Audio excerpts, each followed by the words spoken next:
Hello बच्चों, कैसे हो। आज की हमारी जो क्लास होने वाली है वह भिन्न एवं इनकी मूलभूत संक्रियाओं के बारे में होने वाली है।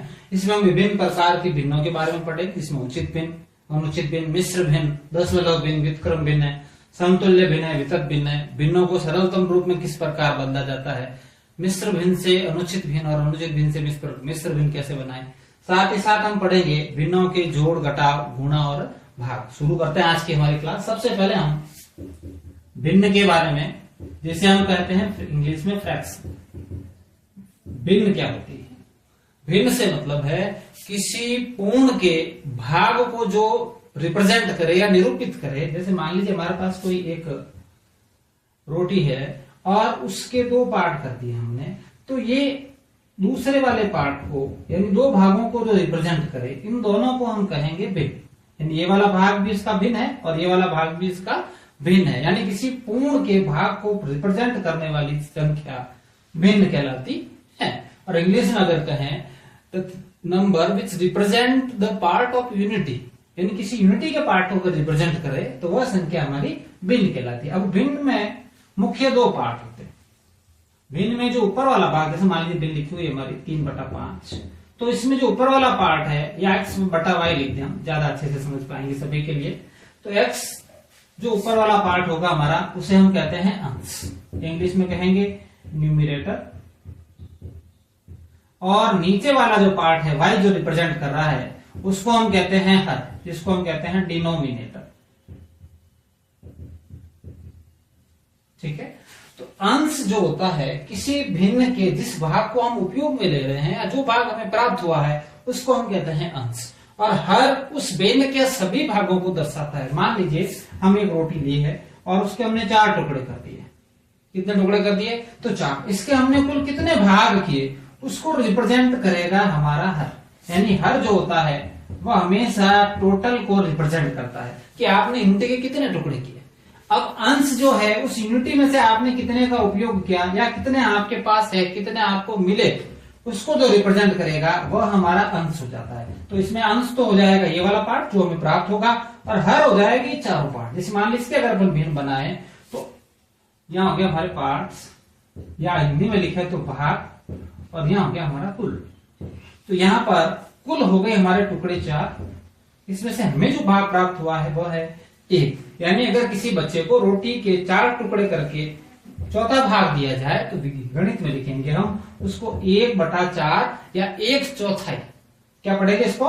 1/4 भाग उसको प्राप्त हुआ है। इसी प्रकार अगर आपसे भिन्नों को छायांकित भाग के रूप में रिप्रेजेंट करने के लिए कहे, जैसे हमको कह दिया भाई 5/7, तो आप किस प्रकार करेंगे? मान लीजिए आपको एक बॉक्स बना दे, बॉक्स में रिप्रेजेंट कर लेते हैं हम, तो टोटल उस बॉक्स के भाग करने हमको 7, 3, 4, 5, 6, 7 भाग हो गए। हाँ, इस बात का आप ध्यान रखें कि सारे भाग आपस में बराबर होने चाहिए। भिन्न का ये भी नियम है। अब इसमें से हमको 5 भाग जो होते हैं, कोई भी 5 भाग आप ले लीजिए, उनको हम अगर डार्क कर दें या, तो ये जो भिन्न है या ये जो बॉक्स है ये 5/7 को रिप्रेजेंट करता है, इसको दर्शा रहा है। यानी इसमें से हमारे जो भाग दे रखे हैं, जो कलर्ड है, वो पार्ट है हमारा 5, और जो टोटल पार्ट है उसको हम कहेंगे 7। यानी छायांकित भाग की अगर भिन्न लिखनी है तो इसको हम लिखेंगे रंगीन भाग ऊपर, और नीचे लिखते हैं हमेशा कुल भाग। यानी इस प्रकार का अगर आपको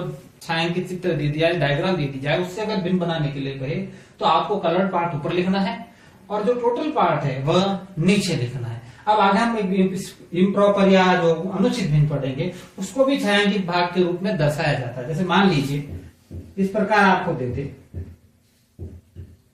तो उसकी भिन्न किस प्रकार लिखी जाएगी? ठीक है। इसमें देखिए हमारे पास 2 बॉक्स बने हुए हैं, इसमें भी 3 भाग है और इसमें भी 3 भाग है। तो आपको नीचे की तरफ कुल 6 भाग रिप्रेजेंट नहीं करने हैं, आपको किसी एक बॉक्स के कितने पार्ट किए हैं वही नीचे लिखने हैं। यानी इसके कुल भाग कितने रखे हैं? 3। अब कलर्ड पार्ट आपको सारे गिनने हैं कि आपको कलर्ड पार्ट कितने मिले हैं? इसमें 4, तो इसकी भिन्न बन जाएगी 4/3। यानी इस प्रकार के अगर छायांकित चित्र दें या डायग्राम दें आपको कलर्ड, तो उनकी भिन्न इस प्रकार आप आसानी से लिख सकते हैं। चलिए आगे बढ़ते हैं और भिन्नों के बारे में कुछ और बात कर लेते हैं कि जैसे अगर भिन्न में अंश और हमारा हर जो है वह समान हो। जैसे ऊपर भी हमारे 5 है और नीचे भी हमारे 5 है, तो ऐसी भिन्न जो होती हैं उसका आंसर हमेशा यूनिटी में आता है। यूनिटी से तात्पर्य एक, क्योंकि जैसे एक एग्जांपल से अगर देखें, हमारे पास एक रोटी है और उसके हमने 3 भाग कर दी और तीनों भाग हमने उपयोग में ले लिए, तो आप बताइए हमने कितनी रोटी खाई? आप कहेंगे सर पूरी रोटी खा ली हमने, तो इसका मतलब 3 कलर्ड पार्ट थे और 3 इसके हमने भाग किए। तो अगर कोई चीज पूरी उपयोग में आ जाती है, ऊपर भी अंश और अर्थ समान हो, तो वह हमेशा यूनिटी को रिप्रेजेंट करती है। किसको रिप्रेजेंट करेगी? यूनिटी को। उसका उत्तर हमेशा एक आएगा। और आगे हम देखें, अगर किसी भिन्न में हमारा, जैसे भिन्न दे रखी हमको 5/0, ठीक है, यानी अगर किसी भिन्न का जो हर होता है या डिनोमिनेटर जो होता है अगर 0 हो, तो ऐसी भिन्न का उत्तर हमेशा, माफ करिए, इंफिनिटी आता है। कितना आता है? इंफिनिटी, यानी अपरिभाषित है। अभी अगर किसी भिन्न में अंश हमारा 0 हो, हर हमारा जो है वह संख्या के रूप में हो, तो ऐसी का उत्तर हमेशा 0 आता है। आपको ध्यान रखना है, एग्जाम में पूछ सकता है कि 5/0 का उत्तर क्या लिखे, तो आपको अपरिभाषित लिखना है। क्या लिखना है? अपरिभाषित। साथ ही साथ भिन्न जो होती हैं वह परिमेय संख्या में आती है। किसमें आती है? परिमेय संख्या, यानी सभी भिन्न जो होती हैं ये हमारी रैशनल नंबर है। कैसी नंबर है? रैशनल। इनको हम परिमेय संख्या या इंग्लिश में लिखे हैं तो इनको रैशनल नंबर कहेंगे। अब हम पढ़ते हैं भिन्नों के प्रकार। हमारा सबसे पहला जो भिन्न का प्रकार है वह है हमारा उचित भिन्न। कैसा भिन्न? उचित। हिंदी में उचित का मतलब होता है वाजिब, सही, ठीक है। तो उचित भिन्न का मतलब जो वास्तविक भिन्न को रिप्रेजेंट करे, भिन्न सही प्रकार की जो भिन्न हो, या तो वह होती है हमारी, अगर इंग्लिश में लिखें तो प्रॉपर। तो प्रॉपर फ्रैक्शन वो होता है ऐसा फ्रैक्शन जिसमें अंश जो है वह हमारा छोटा हो और हर जो होता है वह हमारा बड़ा होना चाहिए। यानी the fractions in which the numerator is less than the denominator, यानी अंश जो है वह हर से छोटा हो या हर बड़ा हो अंश से, दोनों का एक ही मतलब है। तो ऐसी भिन्नों को हम कहेंगे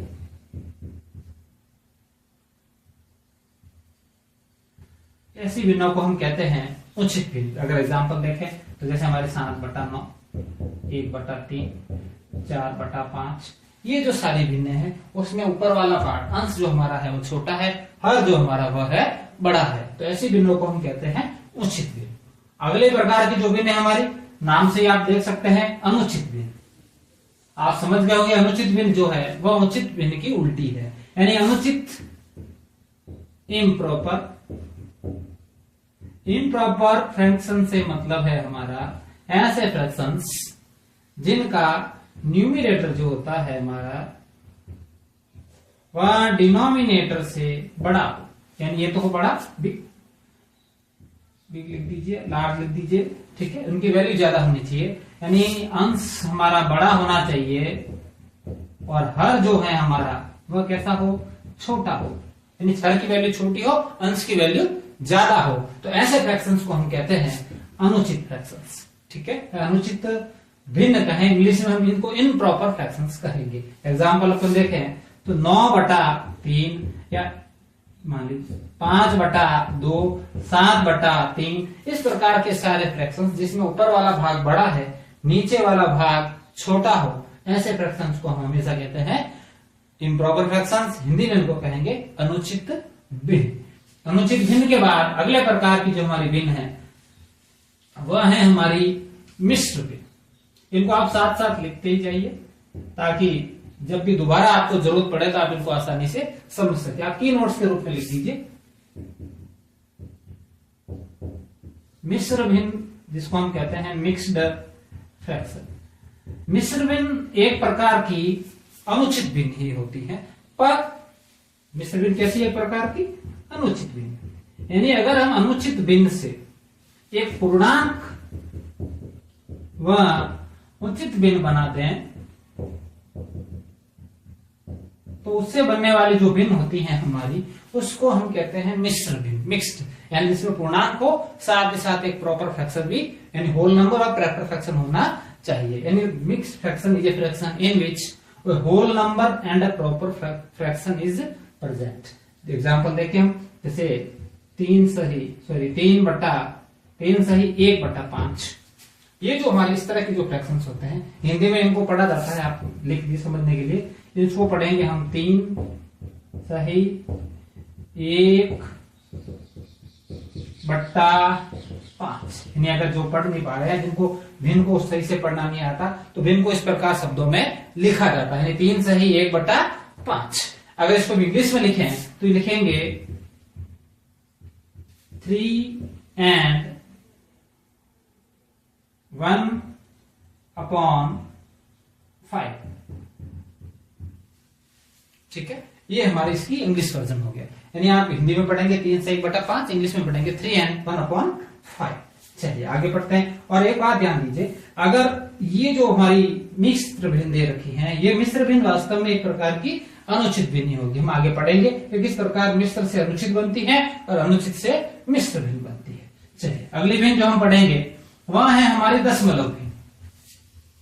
दशमलव भिन्न से तात्पर्य है ऐसी भिन्न जिनके हर 10 की पावर में हो। दशमलव भिन्न से दशमलव से तात्पर्य है, क्या डेसिमल फ्रैक्शन कहते हैं इनको इंग्लिश में। तो डेसिमल फ्रैक्शन से मतलब है कोई भी फ्रैक्शन, जैसे मान लीजिए मैंने लिखा 3/10, तो जिन फ्रैक्शंस के डिनोमिनेटर में या हर जो होता है वह 10 की पावर में होना चाहिए। जैसे 10, फिर मैंने मान लो लिख दिया 3/100, ये भी 10 के पावर में है। मैंने लिख दिया 9/1000, ठीक है, मैंने लिख दिया 40/1000। तो ये जो सारी फ्रैक्शंस हैं जिनके डिनोमिनेटर 10 की पावर में हो, ऐसे फ्रैक्शंस को हम दशमलव भिन्न या इंग्लिश में कहें तो डेसिमल फ्रैक्शन कहते हैं। चलिए, तो आप समझ गए होंगे डेसिमल फ्रैक्शन से क्या मतलब है। इसका अलग से हमारा एक चैप्टर है, उसमें हम पूरा डिटेल में पढ़ेंगे कि दशमलव भिन्नों को किस प्रकार जोड़ा, घटाया, गुणा या भाग किया जाता है। ठीक है, किस प्रकार इनको फिर से नॉर्मल फ्रैक्शन में बदला जाता है, नॉर्मल फ्रैक्शन को किस प्रकार डेसिमल फ्रैक्शन में पढ़ा जाता है, ये हम नेक्स्ट चैप्टर में पढ़ेंगे। फिलहाल इसके बारे में यहीं तक जानकारी देते हैं। अगला है हमारा व्युत्क्रम। व्युत्क्रम से तात्पर्य है रेसिप्रोकल, यानी इस भिन्न को उल्टा कर दिया जाए। क्या कर दिया जाए? व्युत्क्रम भिन्न।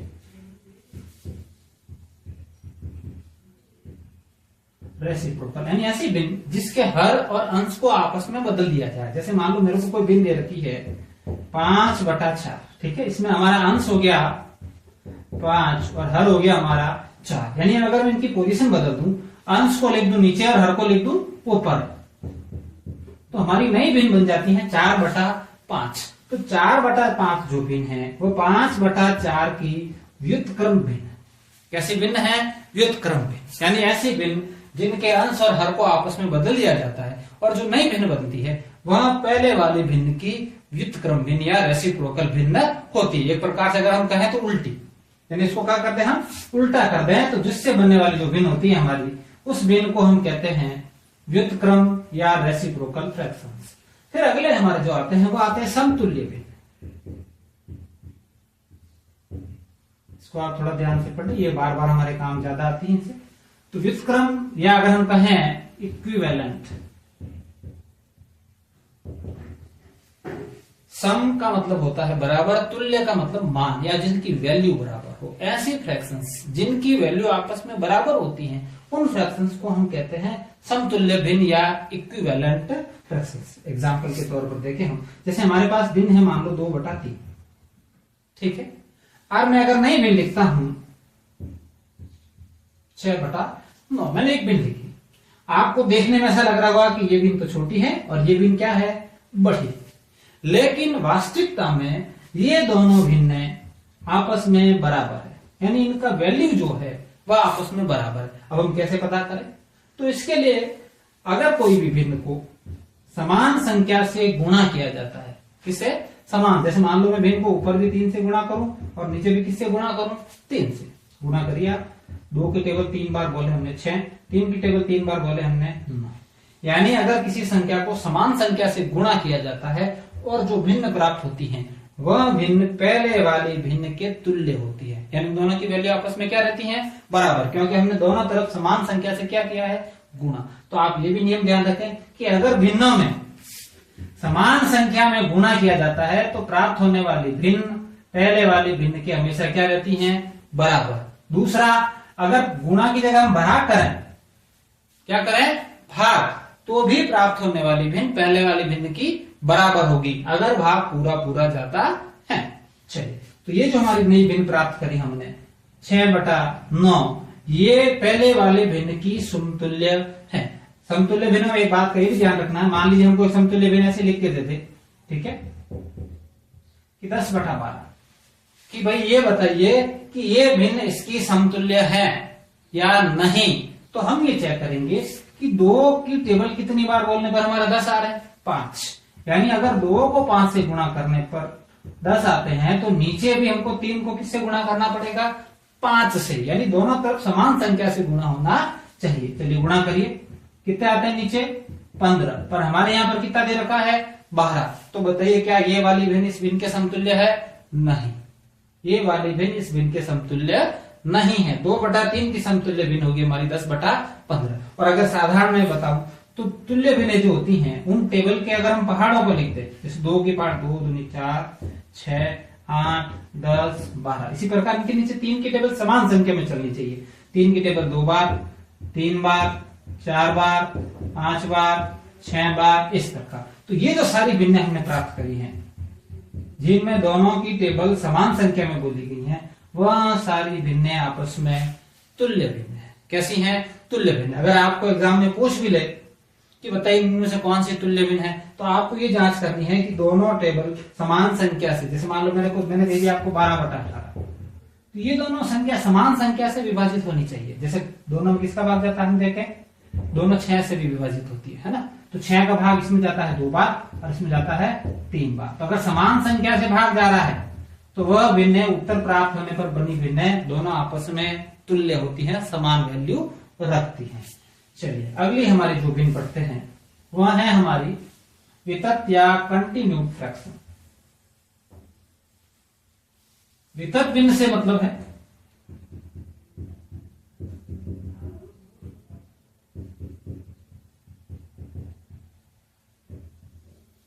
ऐसी भिन्न जिनके नीचे लगातार भिन्नें आती जाए। ठीक है, जैसे मान लो एक भिन्न लिखता हूं 1+3, ठीक है ना, ये मिश्र भिन्न होती है तरह की। तो वितत भिन्न में जैसे मैंने पहले 1/3, अब नीचे हमारी जो वापिस भिन्न आ गई वह आ गई 1 से ही 4/5, फिर इसके नीचे भिन्न आ गई 5 से 2/3। तो इस प्रकार जो भिन्नें लगातार एक दूसरे के नीचे आगे बढ़ती जाती हैं, ऐसी भिन्नों को हम कहते हैं कंटिन्यूड या वितत भिन्न। इनको हमें सरल करके या तो अनुचित भिन्न में बदलना होता है या उचित भिन्न। चलिए अब अगला पढ़ते हैं हम भिन्नों को सरलतम रूप में लिखना। सरलतम रूप में लिखने से मतलब है को ऐसे रूप में या भिन्नों को तब तक डिवाइड या भाग देते जाना है जब तक कि उनका समान गुणनखंड एक नहीं आ जाए। कैसा नहीं आ जाए, यानी अभी अगर एग्जाम्पल करेंगे आप आसानी से समझ पाएंगे। का सरलतम रूप, जैसे मान लो हमको कोई भिन्न दे रखी हो, ठीक है, 45/105। अब आपसे कहें कि इस भिन्न को सरलतम रूप में लिखिए, यानी ये भिन्न जो है अभी अपने सरल हमने अभी पढ़ा था समतुल्य भिन्न का बड़ा रूप है, तो उसको हमें इसके सबसे बेसिक रूप में लाना है, यानी किन दो संख्याओं को हमने गुणा करने से ये भिन्न बनी थी। चलिए, तो ऐसी प्रकार का जब भी प्रश्न पूछे कि भिन्न को सरलतम रूप में लिखिए, तो हमें उस संख्या में भाग देना होता है। जैसे देखो हमें पहले से पता है कि दोनों के पीछे इकाई का स्थान जो है वो 5 आ रहा है, तो इन दोनों में 5 का भाग जाता है। तो इस प्रकार हमें काफी समय लग सकता है। तो किसी भी भिन्न को अगर आपको सरलतम रूप में लिखना हो तो आप उन दोनों भिन्नों का HCF ज्ञात कीजिए। क्या ज्ञात कीजिए, HCF, ठीक है, क्योंकि वह उनका सबसे बड़ा गुणनखंड होता है जिससे ये दोनों संख्या पूर्णतः विभाजित होती है। तो चलिए हम 45 का और 105 का जो है गुणनखंड ज्ञात करते हैं। 45 का पहाड़ा 2 बार बोलने पर हमारा 90 आ गए, घटाएंगे हम 5, तो यहां बच गया 1। 15 45 का भाग फिर से देंगे, सॉरी 15 का भाग 45 में 3 बार जाता है, पूरी तरह से विभाजित हो गई हमारी। तो हमारा जो HCF आया वह आ गया 15, यानी ये दोनों संख्याएं जो हैं 15 से पूर्णतः विभाजित होती है। चलिए इन दोनों में 15 का भाग देते हैं हम। यानी आप भिन्नों को अगर सरलतम रूप में लिखना है तो उन संख्याओं के मसप से भाग दीजिए, आपको उस भिन्न का सरलतम रूप ज्ञात हो जाएगा। अभी हमने पहले ही कहा था कि भिन्न को हम किसी समान संख्या से भाग दे सकते हैं और समान संख्या से गुणा कर सकते हैं, प्राप्त होने वाली भिन्न समान ही रहती है। तो चलिए दोनों को 15 से भाग देते हैं। 15 की टेबल 45 में जाता है हमारा 3 बार और 105 में जो भाग जाता है वो हमारा जाता है 7 बार। कितनी बार चला गया? 7 बार। तो हमारे पास जो भिन्न आई वह आ गई 3/7। अब मैंने पहले कहा था कि सरलतम रूप से तात्पर्य कि जो हमें भिन्न प्राप्त होती है उन दोनों का HCF जो है वह 1 होना चाहिए। क्या होना चाहिए? 1। तब 3 और 7 का HCF ज्ञात करें अगर हम 3 दूनी 6, पीछे बचा 1, 3। तो आप देखें इन दोनों का HCF हमारा कितना आ गया? 1। तो अगर किसी भिन्न का मसप या HCF 1 आ जाता है तो वह भिन्न अपने सरलतम रूप में होती है। कौन से रूप में होती है? सरलतम रूप में। चलिए आज फिर हम आगे पढ़ते हैं मिश्र भिन्न से अनुचित और अनुचित से मिश्र भिन्न में किस प्रकार बदलते हैं। सबसे पहले हम मिश्र भिन्न लेंगे, फिर इसको बनाएंगे हम अनुचित। ठीक है, माफ करिए, पहले अगर हम अनुचित से मिश्र भिन्न दोनों में से कोई भी कर ले चलेगा। चलिए पहले ये कर लेते हैं कि 5 सही 1/4 ये हमारी एक मिश्र भिन्न है। जब भी आपको मिश्र भिन्न को अनुचित में बदलना हो तो आप ध्यान रखिए हमें क्या करना है। यहां हमारा है पूर्णांक, गुणा में हर और प्लस में अंश और बटे में हमको हमेशा वापस हर लिखते हैं। ये इसका फॉर्मूला है अगर आपको मिश्र भिन्न को फिर से अनुचित भिन्न बनानी है। यानी आपको पूर्णांक को हर से गुणा करना है और जो संख्या प्राप्त होती है उसमें अंश को जोड़ देना। जैसे इसको ही अगर हम बदलें तो हमारा पूर्णांक हमारा हो गया 5, गुणे में हर हो गई हमारी 4 और इसमें हम जोड़ेंगे 1 और बटे में हो गए हमारे 4। चलिए गुणा करें, 5 का पहाड़ा 4 बार बोलने पर 20 और 20 में हम अगर 1 जोड़ेंगे तो हमारे पास आ जाता है 21 और नीचे बटे में हमारा 4। तो ये जो हमें भिन्न प्राप्त हुई ये हमारे मिश्र भिन्न को अनुचित भिन्न में यानी मिक्स्ड फ्रैक्शन को हमने इम्प्रॉपर फ्रैक्शन में कन्वर्ट कर दिया। ठीक है, और एग्जांपल ले लेते हैं हम। ठीक है, सेम फॉर्मूला। और आपको इस तरह से फॉर्मूला लिख के करने की प्रैक्टिस की जरूरत नहीं है, आपको सीधा इसकी टेबल बोलनी है। जैसे 7 का पहाड़ा 9 बार बोलने पर आते हैं 63 और 63 में आपको डायरेक्ट 5 जोड़ देना है। ठीक है, आपके बार बार कॉपी में लिखने करने की जरूरत नहीं है, ये आपको अपनी मेंटल एक्टिविटी से ही करना है। 7 का पहाड़ा 9 बार बोले 7 9 63, 63 में 5 जोड़ दे हम तो हमारे हो गए 68 और बटे में कितने हो गए हमारे 9। तो आपको ये सिर्फ फॉर्मूला समझने के लिए था, मान लो अगर आप भूल जाएं, वरना आपको ये सारा काम मेंटली ही करना है। चलिए अब हम आज का हमारा लास्ट टॉपिक करेंगे जिसमें है हमारा अनुचित से मिश्र भिन्न में बदलना, इसका उल्टा। यानी अगर हमारे पास अनुचित भिन्न दे रखी हो तो उसे हम किस प्रकार मिश्र भिन्न में बदलेंगे। जैसे कोई अनुचित भिन्न ले लीजिए हमारी 17/5। ठीक है, तो आपको क्या करना है, इस भिन्न में 5 का भाग देना है 17। ठीक है, भाग देंगे हम 5 का भाग 3 बार 15 और पीछे जो हमारा रिमाइंडर या जो शेषफल बच गया वह है हमारा 2। तो अनुचित से मिश्र भिन्न लिखने का जो हमारा फॉर्मूला है वह है हमारा, यहां पर हम हमेशा लिखेंगे भागफल। जो पूर्णांक वाला जो स्थान है वहां पर हमारा कौन होता है? भागफल। बटे अंश के स्थान पर जो हम लिखेंगे वह होता है हमारा शेषफल। कौन होता है? शेषफल। और बटे में हमारा होता है जिसका हमने भाग दिया, भाजक। क्या होता है? भाजक। यानी अगर इंग्लिश में अगर हम कहें तो यहां तो आ गया हमारा क्वोशंट और यहां हमारा आ गया रिमाइंडर और यहां हमारा हो गया डिवाइजर। ठीक है, तो इस फॉर्मूले की सहायता से आप कोई भी अनुचित भिन्न को मिश्र भिन्न में बदल सकते हैं। जैसे हम बदलते हैं हमारी, तो हमारा जो भागफल इसमें प्राप्त हुआ वो आ गया हमारा 3, शेषफल जो हमारा है वह आ गया 2 और जिस संख्या से हमने भाग दिया भाजक जो था वो हमारा हो गया 5। तो इस प्रकार से आप अनुचित भिन्न से आसानी से मिश्र भिन्न बना सकते हैं। अगली क्लास में हम भिन्नों से संबंधित सारी जो फंडामेंटल ऑपरेशन है हमारे वह करेंगे। Thank you.